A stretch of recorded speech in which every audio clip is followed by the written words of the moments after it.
নমস্কার। আজ আমরা উপস্থিত হয়েছি সিপ্তাই মহুলা সত্যিরঞ্জন বিদ্যা মন্দিরে। সামনে উচ্চ মাধ্যমিক পরীক্ষা, আর উচ্চ মাধ্যমিক পরীক্ষার্থীদের কথা চিন্তা করে সায়েন্সের স্টুডেন্টদের জন্য আজকে আমরা একটা আলোচনা সভার আয়োজন করেছি। বিভিন্ন সাবজেক্ট ওয়াইজ টিচাররা, সিপ্তাই হাই স্কুলের বিভিন্ন টিচাররা, স্পেশালিস্ট টিচাররা তাদের বক্তব্য রাখছেন, বিভিন্ন বিষয়ে টিপস দিচ্ছেন যে উচ্চ মাধ্যমিক পরীক্ষার্থীরা কীভাবে এই শেষ মুহূর্তের প্রস্তুতিটা করবে, কীভাবে তারা বেশি নম্বর তুলতে পারে, কীভাবে প্রশ্ন উত্তর লিখবে, এই সমস্ত বিষয়ে ওনাদের কাছ থেকে আমরা একটা টিপস নিচ্ছি পরীক্ষার্থীদের কথা চিন্তা করে। এই মুহূর্তে আমার সামনে উপস্থিত আছেন সিপ্তাই মহুলা সত্যিরঞ্জন বিদ্যা মন্দিরের প্রধান শিক্ষক কুন্তল চট্টোপাধ্যায় মহাশয়। কুন্তলবাবু, আপনাকে এই খবরশাসীর পক্ষ থেকে স্বাগত জানাই।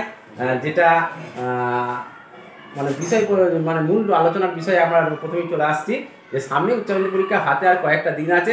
এখন কেমিস্ট্রি, আমরা তো সাবজেক্ট কেমিস্ট্রি, তাই কেমিস্ট্রি মানে হচ্ছে রসায়ন, মানে হচ্ছে ছেলেদের মধ্যে একটা আতঙ্ক থাকে, বিভিন্ন অঙ্কগুলো তো রয়েছে ওখানে, ক্যালকুলেশনের যে ব্যাপারগুলো রয়েছে, তা কীভাবে লিখলে ছেলেরা ভালো নাম্বার পেতে পারে, তাদের ভয়টা কীভাবে কাটানো যায়, এই সমস্ত বিষয়টা আপনি একটু ডিসকাস করবেন।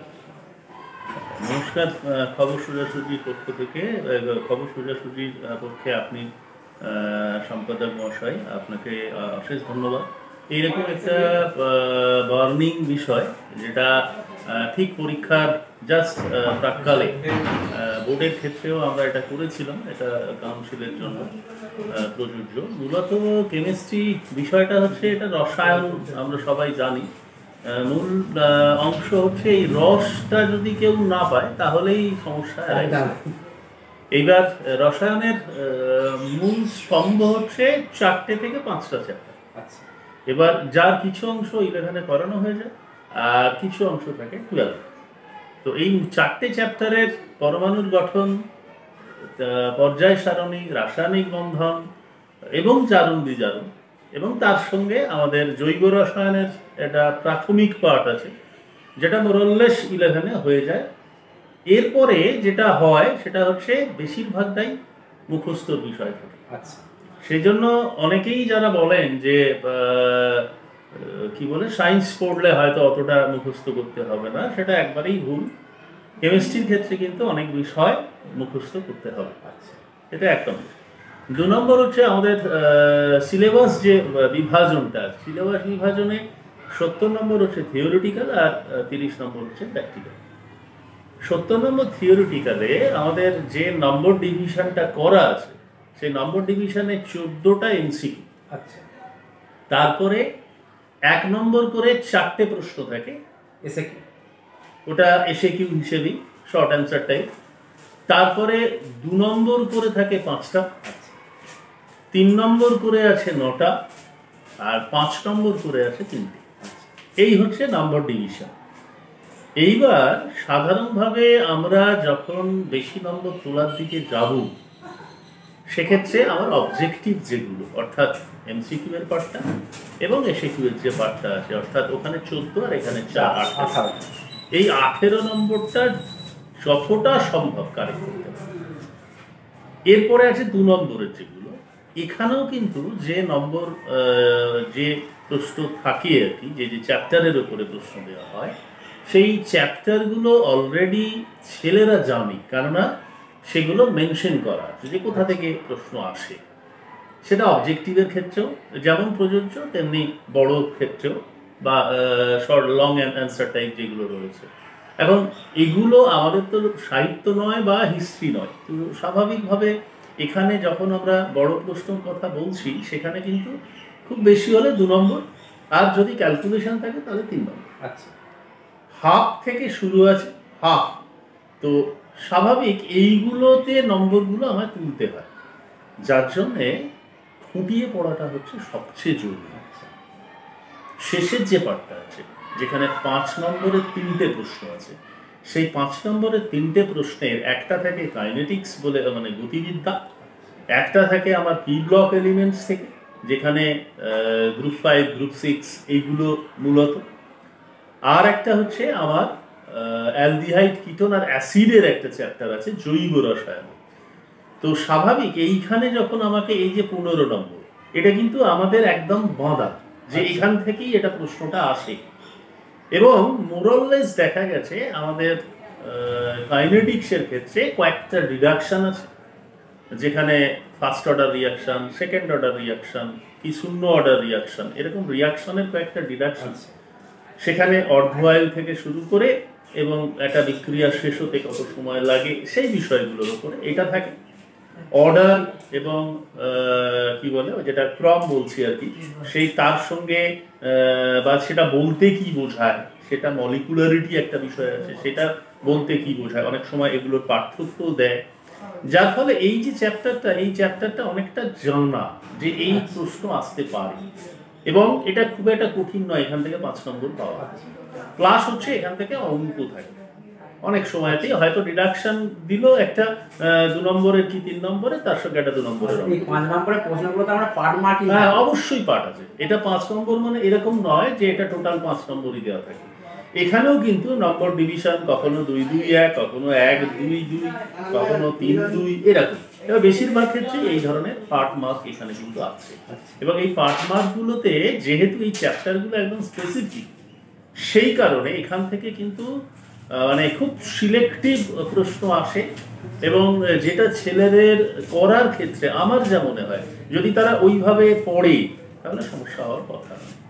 রইল বাকি অর্গানিকের যে পার্টটা আছে, যেখানে অ্যালডিহাইড কিটোন বলছি, আমাদের মূলত নেম রিয়াকশনগুলো ভালো করে বুঝতে হবে। বিজ্ঞানীরা যেগুলো আবিষ্কার করেছে, যেখানে আমরা প্রোডাক্টটা অনেক বেশি পাই, যার ইন্ডাস্ট্রিয়াল অ্যাপ্লিকেশন আছে, তো সেই জায়গাগুলো ভালো করে দেখতে হবে।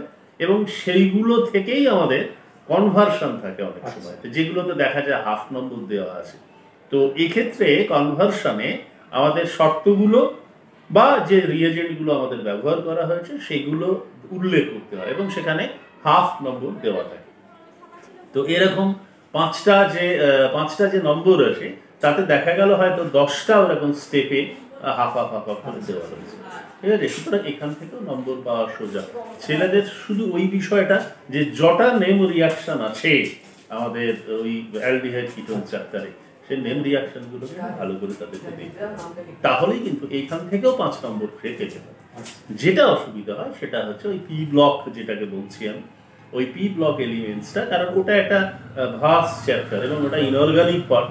এবার ইনঅর্গানিক পার্টটা অনেকেরই ভালো লাগে না বলতে, কারণ ওর মধ্যে বোঝার বিষয়ের থেকে মুখস্থর পার্টটা অনেক বেশি আছে। বোঝার যেটুকু ছিল সেটা বললাম, আগেই বলেছি আমি, যে মূল যে 4টে স্তম্ভ সেটা অলরেডি শেষ হয়ে যায়, এবং সেটা ফিজিক্যাল পার্টের মধ্যে পড়ে, ইনঅর্গানিক পার্টের মধ্যে পড়ে না। আর এই রিয়াকশনগুলো অলরেডি হয়ে আছে, আর নতুন করে তো করতে পারবো না। তো সেক্ষেত্রে তাদের ওই জায়গাগুলো মুখস্থ করতে হয়। এবার এইটা মুখস্থ কেউ যদি গল্প বই পড়ার মতো করে পড়ে, বা মোবাইল যেরকম ভাবে দেখি আমরা ওরকম ভাবে যদি পড়ে, তাহলে মনে রাখতে পারবে। একদম কনফার্ম বলে দিচ্ছি, পরীক্ষা হলে সে একটা লাইনও লিখতে পারবে না ওই রিয়াকশন, যতক্ষণ না পর্যন্ত হাতের সঙ্গে তার চোখটা সেট হবে। অবশ্যই নাইট্রোজেন এন লিখতে গিয়ে দেখা যাবে সে ওই এন্টার লিখতে পারছে না, এরকম কেস কিন্তু আমরা খাতা দেখার সময়তে পাই। সেই জন্য এটা যতটা সম্ভব তারা লিখে প্র্যাকটিস করুন অর্গানিক এবং এই ইনঅর্গানিকের পার্টটাতে, তাহলে তাদের নম্বর তোলার ক্ষেত্রে একটা সুবিধে হবে। আর ইনঅর্গানিকের পার্টের যেগুলো কারণ ব্যাখ্যা করা আছে, মূল যে বিষয়টা হচ্ছে, এটা হচ্ছে অ্যাকচুয়ালি গ্রুপ অ্যানালিসিস। আমি জানি না এখন ছেলেরা ওইভাবে পড়ে কিনা। আমি যখন ক্লাসে পড়াই আমি কিন্তু গ্রুপ ভিত্তিক আলোচনা করি, যে গ্রুপ 5 যেখানে নাইট্রোজেনের ফ্যামিলি, গ্রুপ 6 যেখানে অক্সিজেনের ফ্যামিলি। তো এই ফ্যামিলি যখন আমি পড়াবো, তখন ফ্যামিলির যতগুলো মেম্বার আছে সেই মেম্বারে একটা জেনারেল ক্যারেক্টারিস্টিক্স পড়াবো। এইবার যদি সাজেশন ভিত্তিক কেউ পড়তে যায়, তাহলে সমস্যাটা অ্যারাইজ করে। ইন জেনারেল যদি পড়ে যে হ্যাঁ নাইট্রোজেনের ফ্যামিলি কি অক্সিজেনের ফ্যামিলি, এই বৈশিষ্ট্য, এই মৌলগুলো আছে, তাদের এই বৈশিষ্ট্য, বেশিরভাগ ক্ষেত্রে আমাদের প্রশ্ন হয়তো নাইট্রোজেন ফসফরাসের উপরেই থাকবে। ঠিক আছে, তারপরে আর্সেনিক, অ্যান্টিমনি, বিসমাথ, এটা গ্রুপ 5 এর, এটা দিয়ে হয়তো খুব বেশি প্রশ্ন থাকবে না। কিন্তু নাইট্রোজেন ফসফরাসের সঙ্গে ওটাকেও আমাকে দেখতে হয়, যাতে করে তুলনামূলক আলোচনা এটা বলা হয়, যেখানে তাদের বিভিন্ন যে প্রপার্টিগুলো আছে, পিরিয়ডিক প্রপার্টি বলতে পারি আমরা, তো সেখানে ভৌত আছে, রাসায়নিক ধর্ম আছে, তো সেইগুলোর একটা ইন জেনারেল আলোচনা করা আছে। একই রকম ভাবে এটা গ্রুপ 6 এর ক্ষেত্রেও প্রযোজ্য, যেখানে অক্সিজেনের ফ্যামিলি। গ্রুপ 7-এর ক্ষেত্রেও প্রযোজ্য, যেটা হচ্ছে আমাদের হ্যালোজেন মৌল বলা হয় ওগুলোকে, ফ্লোরিন, ক্লোরিন, ব্রোমিন। এবার এদের কয়েকজনের কিছু পিকুলিয়ার ক্যারেক্টারিস্টিক্স থাকে, যখন ইন জেনারেল আলোচনা করা হয় তখন ওই পিকুলিয়ার ক্যারেক্টারিস্টিক্সগুলো আলোচনা করে দেওয়া হয়। এবার ছেলেদের ক্ষেত্রে যদি তারা একবারে ওই কি বলবো সাজেশনে চলে যায়, তাহলে কি হবে, এই জেনারেলটা যদি না পড়া থাকে তাদের উত্তর করতে যদি একটু ঘুরিয়ে প্রশ্ন আছে তাহলে অসুবিধা হয়। প্লাস হচ্ছে লেখার একটা বিষয় আছে। আমরা বাংলা এবং ইংরেজির ক্ষেত্রে যদি বলি, একটা প্রশ্ন থাকে গ্রুপ 7-এর, যেটা হচ্ছে ফ্লুরিনের ইলেকট্রন অ্যাফিনিটি ক্লোরিনের থেকে কম না বেশি, এরকম একটা প্রশ্ন যদি আমি বলি, তাহলে সেক্ষেত্রে দুটো পার্ট আছে এই প্রশ্নটার। একটা হচ্ছে কম না বেশি সেটা লিখতে হবে, এবং তারপরে কেনটা ব্যাখ্যা করতে হবে। তাহলে ওইটা হচ্ছে একটা নম্বর, আর ব্যাখ্যাটার জন্য একটা আলাদা। ব্যাখ্যাটা স্বাভাবিকভাবেই খুব বড় নয়। ইংরেজিতে যখন আমরা লিখি তখন এটা বলা হয় যে কি বলে, ফ্লুরিনের ক্ষেত্রে আমার ডি অরবিটাল নেই, ঠিক আছে, আর নিঃসঙ্গ ইলেকট্রন জোড় যেটা আছে আকারটা ছোট, ঠিক আছে। তাহলে সেক্ষেত্রে উত্তরটা হবে এরকম, small size and non bonding electron repulsion. উত্তর কিন্তু কমপ্লিট হয়ে গেল। স্মল সাইজ, একবারে to the point, small size non bonding electron repulsion. এবার বাংলার ক্ষেত্রে লিখতে গেলে এবার এই সেন্টেন্সটাকে তাদেরকে পূর্ণ বাক্যে করতে হয়, তখন অনেক সময় ছেলেরা একটু গুলিয়ে থাকে। কিন্তু ওটা লেখার ওই ফার্স্ট যেহেতু ওটা দুটো পার্টে আছে, তাহলে 1 নম্বর কিন্তু সে কার ইলেকট্রন অ্যাফিনিটিটা বেশি সেটা কিন্তু আগে তাকে লিখতে হবে, এবং তারপরে সে ওটা লিখবে, তারপরে ওটা। এবং এই ক্ষেত্রে ওটা যে 1 নম্বর আছে এটা আমার এলাবোরেট করার দরকার নেই, সেটা আমি ইংরাজি যেটা বললাম সেটারই বাংলা ভার্সন করবো, যে আকারটা ছোট, যার ফলে যে নিঃসঙ্গ ইলেকট্রন জোড়ের বিকর্ষণের জন্য ওই ইলেকট্রন নিতে চায় না, ওই জন্য অ্যাফিনিটি কম। খুব বেশি লেখার আমার দরকার নেই। এবার আমাদের এই খাতা দেখার ক্ষেত্রে আমরা দেখি, এটা অনেক সময় বাংলা মিডিয়ামের ছেলেদের ক্ষেত্রে, হয়তো ইংরাজি মিডিয়াম যারা লেখে তারা বিভিন্ন কম্পিটিটিভ বইও পড়ে, তো সেক্ষেত্রে তাদের হয়তো এইটা অনেকটা টু দি পয়েন্ট আসে। এবার বাংলাতে ওইটা একটু এলাবোরেট করতে যায়, আমার দরকার নেই ওটা। এটাই আমার বলার উদ্দেশ্য, যে আর এইরকম সাজেশন ভিত্তিক যেন না পড়ে। না, একবারে জেনারেলাইজ করে রাখো, যা প্রশ্ন আসুক ওখান থেকে, ঠিক আছে। ফ্লুরিনের একটা পিকুলিয়ারিটি আছে, ফ্লুরিন একমাত্র মৌল যাকে সুপার হ্যালোজেন বলে। আমাদের যত 118টা মৌল আছে আজ পর্যন্ত, সেই আমাদের সিনেমা আর্টিস্টদের ক্ষেত্রে যেমন গুরু, মহাগুরু, এইসব, এটা এই ফ্লুরিনের ক্ষেত্রে আছে, সুপার হ্যালোজেন বলা হয়, আর কাউকে এই ধরনের নামকরণ করা হয়। তো সেক্ষেত্রে এই মৌলটার একটা পিকুলিয়ার ক্যারেক্টারিস্টিক্স থাকবেই। তাহলে সেক্ষেত্রে আমি যখন জেনারেল আলোচনার মধ্যে আসি তখন কিন্তু ওই ফ্লুরিনের ওই ক্যারেক্টারিস্টিক্সগুলো বলে দেওয়া হয়। তাহলে ওইভাবে যদি কেউ পড়ে এটা মনে রাখাও সুবিধা কিন্তু। তারপরে এবার যখন ফ্লুরিনের সঙ্গে কারোর তুলনা দেওয়া হবে, ক্লোরিনের বা ব্রোমিনের যদি তুলনা দেয়, তখন কিন্তু ওই যে পিকুলিয়ারিটিগুলো সে পড়েছিল সেগুলো যদি লিখতে পারে, তাহলেও কিন্তু দেখা যাবে কিছুটা জায়গা হয়তো টাচ করে গেল আবার উত্তরে। অনেক সময় ছেলেরা এটা করে। জেনারেলি মানে সব যদি মোলাট টু মোলাট পড়া হয় তাহলে এমসিকিউ তো সুবিধা হয়ে যাচ্ছে। এখানে 18 নম্বর যেটা 14 এবং যেটা বললেন 4, এই 18 নম্বর এমসিকিউ মানে 14 নম্বর এমসিকিউ আর 4 নম্বর এসএকিউ, এতেও তার হেল্প হয়ে গেল। মানে এখানে সাজেশনের কোনো জায়গা নেই। কিন্তু আপনাকে যেটা বলা, এখন ছেলেরা যেটা কেমিস্ট্রির ক্ষেত্রে যেটা ভুলে যায়, এখন রাসায়নিক বিক্রিয়াগুলো তো থাকে, এই যে আমি বলছি ফ্লোরিন বা ব্রোমিন বা এখানে আমরা ক্লোরিন, এদের যে সংকেত, তার পাওয়ারটা, মানে আমি বলছি জল H2O, তাহলে এই যে এটা মানে একটা সহজ জিনিস, কিন্তু বাকি যেগুলো রয়েছে যে পাওয়ারগুলো যদি ভুল হয়ে যায় লিখতে গিয়ে, ধরুন একটা রাসায়নিক বিক্রিয়া লিখলো, অর্ধেকটা ঠিক হয়েছে, শেষ করতে পারলো না, সেগুলো কি নাম্বার হবে না? এইগুলো অবশ্যই ইনঅর্গানিক। এটা অর্গানিকের ক্ষেত্রে আমাদের ব্যালেন্স দরকার হয় না, কিন্তু ইনঅর্গানিকের ক্ষেত্রে ব্যালেন্স সমীকরণ লাগবে, একদম বাধ্যতামূলক এটা ব্যালেন্স সমীকরণ দিতে হয়। যদি কি ঘটে সমীকরণ সহ লেখো এই ধরনের কোনো প্রশ্ন আসে, সেখানে দুটো পার্ট থাকে, একটা হচ্ছে স্টেটমেন্ট প্লাস হচ্ছে ইকুয়েশন। এবার এই যে স্টেটমেন্ট যেটা লিখবে সেই স্টেটমেন্টের মধ্যে কিন্তু বেশ কটা জিনিস আছে। 1 নম্বর হচ্ছে ওই রিয়াকশনটা কার সঙ্গে কার বিক্রিয়া হচ্ছে, সেটা হলো। 2 নম্বর হচ্ছে ওইখানে যদি কোনো অক্সিডেশন রিডাকশন বা জারণ বিজারণ কিছু হয় তাহলে সেটা উল্লেখ করতে হয়। যদি কোনো কালারের পরিবর্তন হয় তাহলে সেটা উল্লেখ করতে হবে। স্টেটমেন্ট মানে হচ্ছে দিস, যেটা হচ্ছে আমাদের ক্লিয়ারলি অবজার্ভ করতে পারি আমরা, খালি চোখেও দেখতে পাওয়া যেতে পারে সেই বিষয়। ঠিক আছে, পারসেপ্টেবল চেঞ্জ বলা হয় এটা। এই পারসেপ্টেবল চেঞ্জটাকে কিন্তু আমরা মেনশন করতে হবে। আমি যেটা আপনাকে একটা বলতে যাচ্ছি, ধরুন কোনো ছেলে একটা রাসায়নিক বিক্রিয়া জানেই, ধরুন প্রশ্ন পড়েছে, সেখানে একটা রাসায়নিক বিক্রিয়া লিখছে, সে সবটাই ঠিক লিখলো, কিন্তু তার যে ফলাফল এলো প্লাস প্লাস দিয়ে যাচ্ছে, কোন মৌলের সাথে কোন মৌলটার মানে যোগফলের ফলে কি একটা উৎপন্ন হচ্ছে, যে কোনো একটা নতুন মৌল যে উৎপন্ন হচ্ছে, ধরুন সেই ফলাফলটা ভুল করেছে, কিন্তু তার প্রক্রিয়াটা ঠিক আছে, অ্যান্সারটা মানে যেটা রেজাল্ট আসবে রাসায়নিক বিক্রিয়ার ফলে যেটা নতুন একটা মানে মৌল আসছে সেটা ভুল হয়ে গেছে, সেখানে নাম্বার দেবেন না আপনি? এখানে পরিষ্কার একদম একটার সঙ্গে আর একটা বিক্রিয়া, এটা আমাদের অ্যাকচুয়াল এরকম কোনো প্রসেস নেই, বা আমরা দুটো বিকারককে চাপিয়ে দিয়ে আমরা নিশ্চিন্ত মনে বসে থাকবো যে একটা এই প্রোডাক্টই পাওয়া যাবে, সেটা কিন্তু সবসময় হয় মানে সঠিক লিখতে হবে, কোনো অবশ্যই সঠিক লিখতে হবে, এটা সবসময় হয় না। বিশেষ করে অর্গানিক তো আরো মানে খারাপ জায়গা বলতে পারি আমরা।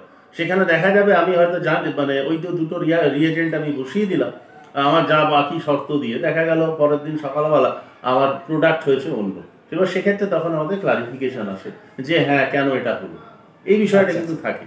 আর বেশিরভাগ যেটা ছেলেরা লেখে, যে পারসেপ্টেবল চেঞ্জের যে বিষয়টা আমি বললাম, ছেলেরা অঙ্কে লেখো কথায় লেখো করে, বিক্রিয়াটা লিখে দিল, এবার ওইটাকেই শুধু কথায় লিখে দিল। এটা কিন্তু ওই কি ঘটে সমীকরণ সহ লেখতে ফুল মার্কস দেবে না। ওটা দুটো পার্ট, পারসেপ্টেবল চেঞ্জের জন্য এক আর সমীকরণটার জন্য এক, তাহলে দুটোর জন্য দুটো নম্বর। ওই স্টেটমেন্টটা কিন্তু ওই যেটা সমীকরণ আকারে, মানে অ্যাকচুয়ালি ওটা ম্যাথামেটিক্স যদি ধরি, তাহলে ওইটার কথ্য ভাষাতে ওটা লিখে দেওয়াটা এটা কিন্তু সঠিক নয়। ওখানে কিন্তু ওই জারণ বিজারণ থেকে অধক্ষেপ যদি পড়ে, গ্যাস যদি উৎপন্ন হয়, কালার যদি চেঞ্জ হয়, এই সমস্ত বিষয়গুলো ওখানে মেনশন করতে হবে। ছবির ব্যাপার আছে না, এখানে কোনো ছবির কিছু বিষয় নেই। রাসায়নিক বিক্রিয়াতে ব্যালেন্স সমীকরণটা দরকার, আর ওই জন্যই আমি বলছি ওই সমীকরণগুলো করতে গেলে ওকে বারবার করে ওইটা প্র্যাকটিস করতে হবে। যদি প্র্যাকটিস করে তাহলে তার ভুলে যাওয়ার চান্সটা কিন্তু অনেক কম, আর যদি সে না লেখে তাহলে কিন্তু সে করতে পারবে। পরিষ্কার অর্গানিক এবং ইনঅর্গানিক দুটোর ক্ষেত্রে আমাদের চোখের, এটা আমাদের আই কন্ট্যাক্ট বলা হয়, হাতের সঙ্গে আর চোখের এটা একটা মেলবন্ধন তৈরি করে রাখতে হবে, যাতে করে অন্তত আমি ভুল লিখলেও আমার চোখের ওটা ধরা পড়ে যে ওটা আমার ভুল হচ্ছে, এই বিষয়টা কিন্তু থাকে। আপনি যেটা বললেন তাহলে যে ছেলেদেরকে একদম টোটো বইটা পড়তে হবে, নিখুঁতভাবে পড়তে হবে, এটা তো বুঝতে পারলাম, কিন্তু যেটা বলা ছেলেদের যে স্বার্থী আর কি, মানে শেষ মুহূর্তে টিউশন নিচ্ছি তো, মানে জানতে চাইছি যে বলা যাবে কোন চ্যাপ্টারটা থেকে এবারে একটু বেশি জোর দেওয়া যাবে? না, এটা এরকম হয় না, কারণ আমাদের ওই নম্বর বিভাজন করা আছে। ওই জন্যই যেটা প্রথমেই বললাম যে ছেলেরা ওটা জানে কিন্তু যে এই চ্যাপ্টার থেকে এই প্রশ্ন, এবার এই এত নম্বরের প্রশ্ন হবে, এটা কিন্তু ওরা জানে। তো বাকি ওই যে 5, 3, 15 শেষেরটা বলেছি, অবজেক্টিভটা বললাম, মাঝখানে যে 9টা যে 3 নম্বরের সে 27, সেটা কিন্তু মাঝের ওই পার্টগুলো থেকে, অর্থাৎ আমার ফিজিক্যালে আরো 4টে চ্যাপ্টার রয়েছে, আমার ইনঅর্গানিকে আরো পার্ট আছে, মেটালার্জির একটা পার্ট আছে, তারপরে D block F block elements আছে, কি বলে কেমিস্ট্রি ইন কি বলে লাইফ, এভরিডে লাইফ, আমাদের রেগুলারের আমরা যে সমস্ত ওষুধপত্র খাই সেই সমস্ত বিষয়গুলো, তা সেগুলোর ওপরে আছে। তো এই প্রত্যেকটা চ্যাপ্টার 4 নম্বর কোনটা, কোনোটা 3 নম্বর, কোনোটা 2 নম্বর, সুতরাং কোনো চ্যাপ্টার যদি কেউ বাদ দিয়ে যায় যে এই চ্যাপ্টারটা আমি পড়বো না, তাহলে কিন্তু ওই নম্বর সে পাবে না। ওর অল্টারনেটিভ ওরকম ভাবে থাকে না, যে চ্যাপ্টারটা থাকবে তারই অল্টারনেট প্রশ্ন থাকবে। মানে এরকম নয় যে আমার কাইনেটিক্সের সঙ্গে আমার কি বলে পৃষ্ঠতল সারফেস কেমিস্ট্রি প্রশ্ন অল্টার আছে, এটা হবে মানে কাইনেটিক্সের প্রশ্নের সঙ্গে আমার কাইনেটিক্সের প্রশ্নই অল্টারনেট থাকবে, ঠিক আছে? সারফেস কেমিস্ট্রির সঙ্গে সারফেস কেমিস্ট্রির প্রশ্নই অল্টার থাকবে। আর এই চ্যাপ্টারগুলো খুব বেশি শক্ত চ্যাপ্টার কিন্তু নয়, একমাত্র যদি বলা যায় কেউ যদি মনে করে এটা অনেকটা পারসেপশনের বিষয় আছে, সলিড চ্যাপ্টারটা এইটা বলতে পারে কেউ যে এটা আমার একটু কঠিন লাগছে। তো এই কঠিন লাগার ক্ষেত্রে আমি জানি কি বলে ক্লাসে যেটা করানো হয় একদম ডাইরেক্ট ওই মডেলটা নেওয়া হয় সলিডের, ঠিক ঠিক আছে, ওরা রুব্রিক অনেকে করে সেই কিউবগুলো, তো সেক্ষেত্রে ওইটাকে সামনে বসিয়ে একটা সলিডের গঠন কিরকম হয় সেইটা দেখিয়ে ওটা চেষ্টা করি আর কি বোঝাতে। এবার এটা কিছুটা তাকে নিজেকে এবার আয়ত্ত করতে হবে, কারণ আমরা 2 ডাইমেনশনে পড়াই, 3 ডাইমেনশনের বিষয়টা তো ওইভাবে বোঝানো সম্ভব হয় না। তো সেক্ষেত্রে ওইটা হাতের কাছে নিয়ে, বা একটা ব্রিক, একটা ইট নিয়ে আমি ওটা বললাম ছোট ইট, কি একটা ডাস্টারটাকে আমি সামনে দেখালাম, দেখিয়ে এবার ওইখান থেকে ওই ছবিগুলোকে দেখিয়ে ক্যালকুলেশনগুলো দেখানো হয়। একমাত্র যদি হয় তাহলে ওই সলিডের চ্যাপ্টারটা 3 নম্বর একটা প্রশ্ন ওখান থেকে অবশ্যই আসে, সেখানে অঙ্কও আছে, সেখানে এমনি স্টেটমেন্টের প্রশ্নও থাকে। তো কেউ যদি মনে করে সেক্ষেত্রে অঙ্কটা বা ওই স্টেটমেন্ট মানে হচ্ছে আমাদের সলিডের যে বিশেষ বৈশিষ্ট্যগুলো আছে কয়েকটা, সেই বৈশিষ্ট্যগুলোর উপরে একটা ডিডাকশন আছে ছোট ছোট, সেই ডিডাকশনগুলোর উপরেই থাকে। এবার ওই ডিডাকশনটা যদি দেয় তাহলে দেখা যাবে হয়তো সিঙ্গেল একটা 1 নম্বরের প্রশ্ন দিল। এবার ত্রুটিগুলো থাকে, সলিড তো আমাদের সবেরই অ্যাবসলিউট গুলোতে কিছু হয় না, সুতরাং সলিডেরও ওই ধরনের কিছু ত্রুটি আছে, সেই ত্রুটির উপরেও প্রশ্ন থাকতে পারে। তো সেগুলো তখন ওই ছোট ছোট করে দেওয়া হয় বা 1 নম্বর প্রশ্ন হিসেবে। তো সেক্ষেত্রে ওই একটা, বাকি 4টে ফিজিক্যাল পার্ট পোর্শন যথেষ্ট ভালো, এবং ছেলেরা ইন্টারেস্টও পাবে ওইখান থেকে প্রশ্ন অ্যান্সার করার ক্ষেত্রে। এবং এভরিডে লাইফ আমাদের ওইগুলোর অনেক কিছু অ্যাপ্লিকেশনও আছে, ব্যবহারও হয়। আর প্লাস হচ্ছে এবার ওই ডিআরএফ ব্লক যেটা আছে ওইটা আর একটা বাজে চ্যাপ্টার বলতে পারি, মানে পড়ানোর ক্ষেত্রেও হতে পারে, আবার যারা পড়ে তাদের ক্ষেত্রেও হতে পারে। কিছু লিমিটেশন আছে ওদের, সেইগুলোর ওপরেই আমি আবার বলছি, ইনঅর্গানিক কিন্তু সাজেশন ভিত্তিক পড়তে গেলে পারবে না। ইন জেনারেল একটা আলোচনা তারা আগে জেনে রাখে, তাহলে প্রশ্ন যদি আনকমন হয় প্রশ্ন, তাহলে সেক্ষেত্রে অন্তত ওই জেনারেল বেসের উপর নির্ভর করে সে উত্তর করার চেষ্টা করতে পারে।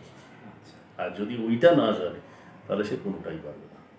আচ্ছা, তাহলে তোমরা বুঝতে পারলে যে স্যার যেভাবে বললেন, মানে সুন্দরভাবে স্যার ব্যাখ্যা দিলেন যে প্রথমত তোমাদের কাজটা যেটা হবে থরলি পড়া, মোলাট টু মোলাট পড়তে হবে।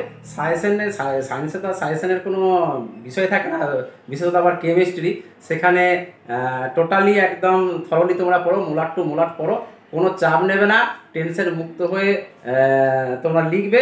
কিন্তু খেয়াল রাখবে ওই যে রাসায়নিক বিক্রিয়া, এই রাসায়নিক বিক্রিয়া কিন্তু ফর্মুলা যদি ভুল হয় কোনো নাম্বার থাকবে না। এখানে যে কিছুটা লিখে যে অন্য যে সাবজেক্টের ক্ষেত্রে হয় যে পার্ট মার্কিং পাবে ভুল করে রাসায়নিক বিক্রিয়া, সেখানে কিন্তু রাসায়নিক বিক্রিয়ার যে ফর্মুলা যদি সংকেত ভুল করে ফেলো সেখানে কিন্তু তোমাদের কোনো নাম্বার থাকবে না। সেই জন্য তোমরা বইটাকে টোটালি থরলি পড়বে, তাহলেই কিন্তু দেখবে তোমাদের আর কোনো রকমের চাপ থাকবে না। আর একটা বিষয় আছে, আর একটা বিষয় যেটা বলিনি, এটা হচ্ছে যে আমাদের অ্যাকচুয়াল সায়েন্সের ছেলেরা পরবর্তীকালে নিট পরীক্ষা, তারপরে জয়েন্টের পরীক্ষা, এছাড়া আরও অনেক কম্পিটিটিভ এক্সামগুলো আছে, সেক্ষেত্রে তারা তো এই জায়গাগুলোয় যেতে চায়। তো সেক্ষেত্রে এই জায়গাগুলোয় তখন যারা যাবে, এই যে 11 তারা পড়েছিল তার অনেক পার্টই হয়তো তারা ভুলে গেছে এখন, সেইগুলো কিন্তু যতটা সম্ভব আবার রিক্যাপ করার দরকার ছিল মাঝখানে। তাহলে হবে কি, ওইটা যদি হয় তাহলে আমাদের একটা পার্ট আছে কমপ্লেক্স, এই ইয়ের মধ্যে সিলেবাসের ভিতরে কমপ্লেক্স কম্পাউন্ড হিসেবে জটিল যৌগ, সেখানে বেশ কিছু জিনিস আছে যাদের গঠনগুলো আমরা ওই 11-এ পড়া রাসায়নিক বন্ধন থেকে করতে পারি। তো সেই হিসেবে বলছি, এটা সবসময় হয় না, আমরা পড়ানোর সময় হয়তো বলি, কিন্তু তারা ওই রিক্যাপটা একবার যে নিজেরা দেখবে সেটা আর করে ওঠে না, যার ফলে মুখস্থ করতে যায়। সবটা মুখস্থ করে হবে না, কিছু যেগুলো আমাদের মুখস্থ না করে করা সম্ভব সেগুলো কিন্তু যতটা সম্ভব চেষ্টা করতে হবে ওই নিয়মের মধ্যে থেকে করা, তাহলে কিন্তু ওদের খাটনি কিছুটা হলেও কমবে। কারণ এতগুলো চ্যাপ্টার, এতগুলো কি বলে পার্ট, মানে ফিজিক্যাল, ইনঅর্গানিক, অর্গানিক, আবার এভরিডে লাইফের মানে আমাদের ওটা এনভায়রনমেন্ট কেমিস্ট্রি, এই এতগুলো পার্টের মধ্যে আছে, তাহলে সেক্ষেত্রে এই ডিফারেন্স যদি মানে সাবজেক্ট হয় তাহলে স্বাভাবিক তাদের মধ্যে এটা মনে হতে পারে বা গুলিয়ে যেতে পারে, সেইটা একমাত্র এরকম ভাবে রুল যেটা, সেটা রুল, পরিষ্কার কথা, সেটাকে মনে রাখতে হবে। আমরা অঙ্কের ক্ষেত্রে তো সেইভাবেই মানি, ত্রিকোণমিতি প্রচুর ফর্মুলা, আমাদের ইয়ের ক্ষেত্রে আপনার বীজগণিতের ক্ষেত্রে সেগুলো প্রচুর ফর্মুলা, তাহলে সেগুলো ওই নিয়মের মধ্যেই আমরা করি। এরকম নয় যে ওই নিয়মগুলো ভুলে যাবে, দিয়ে নতুন করে কিছু ভাবো, সেটা কিন্তু হবে না। তাহলে তাহলে তার খাটনিটা অনেক বেশি হয়ে যাবে। ঠিক আছে? আর এই কম্পিটিটিভ এক্সাম তাকে দিতে হবে, পরিষ্কার কথা, তাকে দিতে হবে ভবিষ্যতে তারা কোনো একটা ভালো জায়গায় যদি যেতে চায়। এখন আমরা কি বলে, যদি আমার সাবজেক্ট নিয়েই কেউ অনার্স করতে চায় বা মাস্টার ডিগ্রি করতে চায়, আমাদের যে এই সাধারণ কলেজগুলোয় পড়তে হবে তা তো নয়। এরকম অনেক কলেজ আছে যেখানে আমাদের ইন্টিগ্রেটেড কোর্স আছে, অনেক কলেজ আছে। তো সেক্ষেত্রে সেখানে তারা ভর্তি হতে পারে।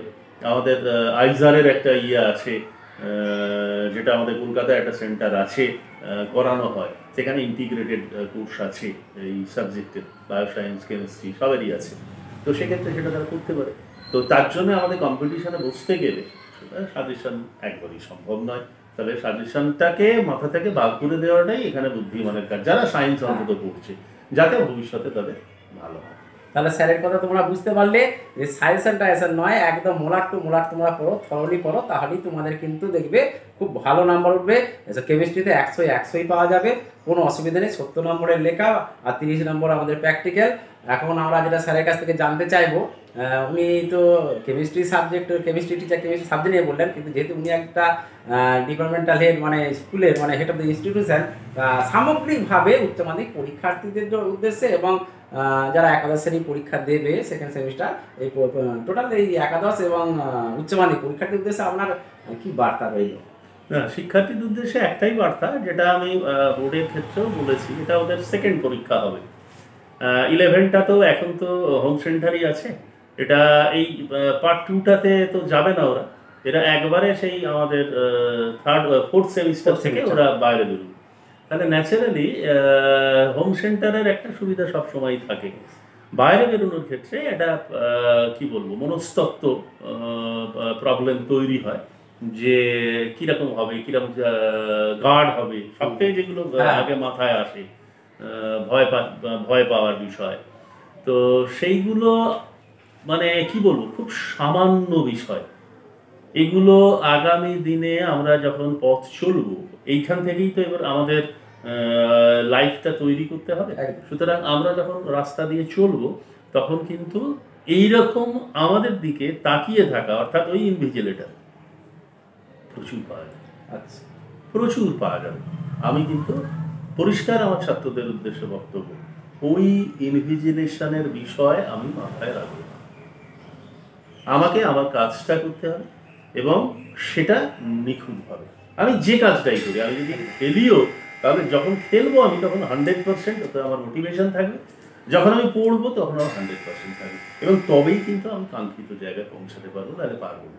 সুতরাং আর এটা হবেই, এটা আমরা যারা আছি এখন কি বলে অন দ্য ভার্জ অফ রিটায়ারমেন্টে, আমাদেরও রেগুলারই এই জিনিসগুলো আসে, যে কেউ না কেউ আমাদের দিকে তাকিয়ে আছে, এবং সেইটা যদি আমি মেমোরির মধ্যে নিয়ে নিই যে কেউ আমার দিকে তাকিয়ে আছে, কি আমাকে ফলো করছে, আমি ভালো না আমি মন্দ, তাহলে কিন্তু আমি কোনোদিনই আমার কাজটাকে কমপ্লিট করতে পারবো না, ভালো কাজ করতে পারবো। পরিষ্কার কথা, আমি আমার পরিচালন সমিতি, আমার স্টাফ যারা আছে, তাদের আমি সবাইকেই এই একই কথাই বলেছি, যে দেখুন আপনাদের যে কাজটা বা যে ডিউটিটা অ্যালোটেড, সেই অ্যালোটেড ডিউটিটা আপনারা নিখুঁতভাবে বা নির্দিষ্ট লক্ষ্যে করুন। এরকম যেন না হয় যে কেউ ওটা বলছে, এইটা আপনার মাথায় ঢুকে যাবে। বলতেই পারে, সমালোচনা হবেই, আমরা কেউ নিখুঁত নই। অ্যাবসলিউট তত্ত্বটা নেচারে হচ্ছে একটা ভেগ আইডিয়া, পরিষ্কার করে। অ্যাবসলিউট বলে কিছু হয়, যদি কেউ মনে করে বা বলে যে আমি নির্ভুল, তার মানে জানতে হবে সে কোনো কিছু অ্যাটেন্ড করে। ঠিক আছে, কোনো কিছু অ্যাটেন্ডই করেনি, এটাই হচ্ছে বাস্তব। আমরা মনীষীদেরও তো দেখেছি, আমাদের তাদের জীবনে কাজ করতে গেলে ভুল হবে, যিনি কাজ করবেন তার ভুল হবে, এটা বাস্তব কথা। এবং সেক্ষেত্রে আমাদের যারা আমার আমার আমার আমার সন্তান সম যারা ছাত্রছাত্রী, তাদেরও এই একই কেস, এটাই আমি বলতে পারি। এবং প্রথম ওইটাই ওদের মাথায় আসে, যে কড়া যদি গার্ড হয়ে যায়, আমাদের কড়া গার্ড আমাদের প্রকৃতি দিয়ে রেখেছে। সুতরাং এইগুলো তো আমরা তার একটা প্রতিনিধি বলতে, সুতরাং আমাকে যখন প্রকৃতি বাঁচিয়ে রেখেছে, তো একজন পরীক্ষা হলে কোনো গার্ড আমাকে মেরে ফেলবে, এটা তো হতে পারে না। একদম ঠিক আছে, এইগুলো মাথা থেকে টোটালি বার করে দেবে তারা, মুক্ত মনে পরীক্ষা দিতে যাবে। এবং এই অ্যাটেন্ড করার ক্ষেত্রে আমি আমার সায়েন্সের ছাত্রদের বলবো, তোমরা এই বিষয়গুলোকে মাথায় রেখে অ্যাটেন্ড করার চেষ্টা করবে, অন্তত জেনারেল তত্ত্বগুলোকে খাড়া করে দিয়ে আসবে, যাতে করে অন্তত একটা দুটো বিষয় বা পয়েন্ট ওখানে লেগে যেতে পারে। তাতে অনেক সময় দিয়ে আমরা দেখি যে লেগে যায়, অনেক জিনিস আছে যেগুলো ওর সঙ্গে রিলেটেড, সেগুলো হয়তো আমার লেগে গেল, তো সেক্ষেত্রে নম্বর দিতে বাধ্য থাকবেন পরীক্ষায়। এটা হবে। সমীকরণ যেগুলো বলেছি ওগুলো যতটা সম্ভব এখন মুখস্থ করা ছাড়া উপায়ও নেই ওদের। একটা ম্যাথামেটিক্যাল ক্যালকুলেশন আছে, কিন্তু তাতে টাইমটা লেগে যায়, যে ক্যালকুলেশনে ওরা ওটাকে সলভ করে ব্যালেন্সটা করে নিতে পারে, কিন্তু একটু সময় বেশি লাগে। তাতে হয়তো এই প্রশ্নগুলোতে টাইম কমে যাবে। তবে আমার যা ধারণা তাতে 3 ঘন্টা 15 মিনিটের প্রথম 15 মিনিট ওরা যদি ঠিক মতো প্রশ্নটা ভালো করে দেখে নেয়, তাহলে 2 ঘন্টা 10 থেকে 15 মিনিটের মধ্যে ওদের টোটাল অ্যান্সার হয়ে যাওয়া উচিত। আর অবশ্যই 70 নম্বরের প্রশ্ন তারা পরীক্ষা দেবে, এটা ঠিক। আমাদের প্রশ্ন থাকবে ওই 100 থেকে 110, মানে অল্টারনেটিভ নিয়ে। এই টোটালটা যদি কমন করে তাহলেই একমাত্র সে ভালো নম্বর পাবে। যদি টোটালটা কমন না করে তাহলে সে ভালো নম্বর পাবে। আচ্ছা আচ্ছা, টোটালটা কমন আসছে। এবার এই কমন মানে হচ্ছে আমার এই বেসিক জিনিসগুলোর ধারণা। কমন মানে একদম লাইন বাই লাইন আমি যে সাজেশন করেছি সেগুলো মিলে গেল তা নয়। আচ্ছা আচ্ছা, আমার আমার যে ধারণা আছে সেই ধারণাতে আমার যে প্রত্যেকটা সাবজেক্টের ক্ষেত্রে সেই ধারণার উপরে আমার প্রশ্নগুলো এসেছে, আমি একদম কমপ্লিট অ্যান্সার করতে পারবো, এবং 2 ঘন্টা 15 মিনিটের মধ্যে আমার টোটাল অ্যান্সার শেষ হয়ে যাবে। এটুকু আমি একদম বলতে পারি, যদি কেউ এরকমভাবে প্র্যাকটিস করে থাকে। তাহলে তোমরা শুনলে স্যারের যে মূল্যবান বক্তব্য স্যার রাখলেন, তোমাদের যে পরামর্শ দিলেন, সেই পরামর্শ মতো স্যারের যদি তোমরা চলো, তাহলে দেখবে তোমাদের কোনো চাপ থাকবে না। তোমরা লেখা পরীক্ষায় যে সত্য কেমিস্ট্রি সত্যই পাবে, এ নিয়ে তোমাদের মানে কোনো সন্দেহ নেই। তোমরা A to Z পড়ো, মোলার টু মোলার বই পড়ো, তাহলেই নিখুঁতভাবে যদি পড়ো এবং রাসায়নিক বিজ্ঞানগুলো সঠিকভাবে পড়ে আসার চেষ্টা করবে, তাহলে আর তোমাদের কোনো চাপ থাকবে না। কুন্তলবাবু, আমাদেরকে সময় দেওয়ার জন্য অসংখ্য ধন্যবাদ। অনেক ধন্যবাদ। খবর